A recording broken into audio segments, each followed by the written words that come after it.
What's up, you guys? I'm here with a new video today, and I'm here to bring back the good, the bad, and the Yu-Gi-Oh! After, I don't know how many months it's been. Shit, it might have been even over a year or more since I last did these type of videos.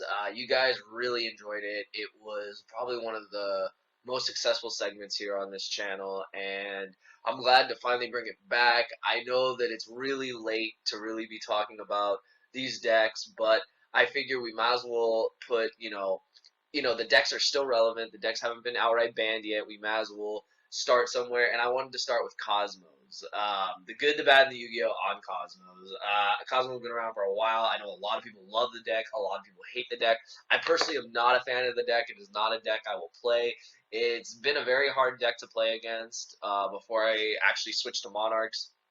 But I still, I find the deck to be awesome for the fact that, it's based off of, like Star Wars, Wizard of Oz, etc., etc. I'll get to that in the video, but let's start with the basic stuff. So this is just a deck list. I don't even remember whose deck list this is. I think it's from YCS Vegas. I don't even know. Pay no attention to that. If you guys remember, we just talk about what's good, what's bad, and the Yu-Gi-Oh part about it. So what's good about Kozmos? I mean, shit. What isn't good about Kozmos? Like, you have fucking Dark Destroyer. I mean, Dark Destroyer is insane. The card is huge. It destroys stuff. If it pops your own ships, you just bring out more ships. I mean, come on. Like, you just, it's so stupid. And, you have Farm Girl, fucking Dorothy, you E-Telly Farm Girl, it's pretty much, game. I've said it in many videos, E-Telly Farm Girl is pretty much death, because if you don't have a way to stop it, then, I mean, they're just going to combo off, and they're just going to kill you in, like, one turn. Now that they've added Tin Can to the deck, they have variety of, they're going to have monsters in the graveyard, they're going to have monsters in their hand, and they're just going to flip Call of the Han, and they're going to kill you anyway. The monsters are just really, really solid. Whether I like the deck or not, I cannot deny that the monsters aren't solid. You have a built-in MST, a pretty big body, 2300 in Slip Rider. I know Forerunner has gone down in play, but still the fact that it's a 28 beater, the fact that you can gain life points with it, it's just crazy. And the one that no one ever pays attention to, what do you call it? Dark Eclipse, he's just like a fucking another 3000 body. Like, you're dealing with like Blue Eyes attack points here. Like, you're dealing with like crazy monsters that, if you don't, if you're playing Monarchs, if you don't have domain or whatever, you can't get over them by battle. And even then, why would you? Like, when you destroy them, they just pop out more stuff. Like, they're floaters. Like, everything floats in the deck, and it's just insane. Like, it makes playing against it pretty difficult, because you have to figure, okay, Raigeki and Dark Hole, they can main them, they can kill you with them. You can't do the same to them unless you're playing Dweller, and if you're playing Monarchs, well, you don't play an extra deck, so you can't really do that. For decks that can go Dweller and then, Raigeki them, it's awesome.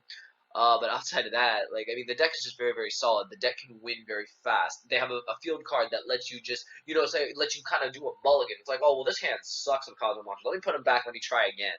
Like, you get that chance, and not a lot of decks give you that chance to just, hit a reset button on your hand. So I think that's pretty crazy that you can do that in a deck already this powerful. The fact that it's made E-Telly, just pretty much one of the most relevant cards in the game is just insane. E-Telly Farm Girl, like I've said it. You can even E-Telly frickin' Tin Can, which I didn't even know. If you guys want to know the truth, I didn't even know that. So that's pretty crazy. Let's see. And other stuff, other stuff that's just good about it, let's face it, you're maining all the Solemns. Like, you're using Call of the Han to just bring back your big guys and just really create, just very quick games that just, the games rarely ever last that long. Because they're just gonna, against Monarchs, like, even if you open subpar, and they can just kill you through the Prime Monarch, so it's just insane.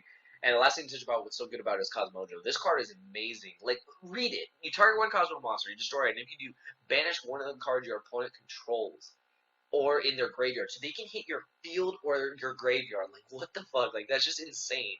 So, I mean, you're destroying. Monster comes out, taking care of your opponent's monster. That's just insane. So what's bad about it? Honestly, I guess what's bad about it is that nowadays people know how to play against this deck. The deck's been around a long time, and I guess what's bad about it is that I guess the Monarch Stormforth exists. I honestly, coming from a Monarch player's perspective, that's one of the worst things, is that people are playing cards that don't target, because, the fact that the big ships are untargetable, you've had to change your game plan. You've had to say, okay, I'm going to play cards that don't target. Like Infernoids, you use Cytimus to, banish a Dark Destroyer. You run over a smaller card, and then you you banish the Dark Destroyer, you use the Stardust Spark in that to, ram into it, take some damage, but keep it alive, and then at the end of the battle phase, banish it. Like, you've had to change your whole game plan of how to get rid of these cards. Cards like System Down exist. People use Cyber Dragon Core. There are very easy ways to get around this deck. It all comes down to, how you side deck for the deck. Outside of what's bad, I mean, I honestly don't know, as I've never played the deck. I don't know how the deck functions, like, in the sense, like, does it brick as much as, I guess, Monarchs or other decks do? I've heard from players that it can brick, but you do have a reset button in Cosmojo, so, I mean, in Cosmo Town, so, honestly, what's bad about it is that most people know how to play against it by now, and they know how to side against it, and the deck isn't, without its flaws. You can definitely, you can reasoning.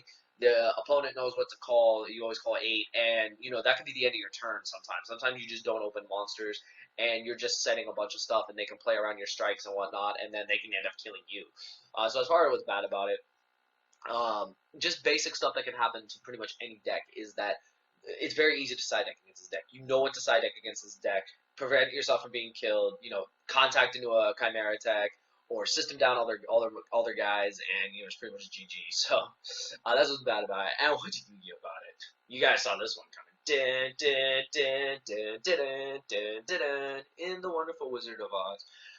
That has always just just been crazy. Let's face it, it's based off Wizard of Oz and freaking Star Wars. I mean, come on, you guys. I love Star Wars. For anyone that know, I am a huge Star Wars fan. I have ever since I was like a little kid. I love Star Wars, and it's ironic I'm not playing this deck. I just never really liked how the deck played. But let's face it, Konami did it right. They brought Wizard of Oz, which is whatever, but they brought freaking Star Wars to Yu-Gi-Oh, and I think it's just awesome. And other things about it is that, let's face it, they're all in the Gold Series now. They're all, that really is Yu-Gi-Oh about it, is that they're in the Gold Series. Everyone's going to try to play them. We don't know what the ban list is going to say, but outside of that, it's just epic. It's epic that, now you can play the deck for cheap. The e-tellies are reprinted, everything, so you're going to see a lot more Cosmos, and I think that that's what's super Yu-Gi-Oh about it right now, is that it used to be one of the most expensive decks, but now it's more, I wouldn't call it a budget deck, but I'd call it a money-friendly deck, thanks to the Gold Series. So yeah, so that's all I have to say, the good, the bad, the Yu-Gi-Oh on Cosmos. I hope you guys enjoyed it. Give it a thumbs up.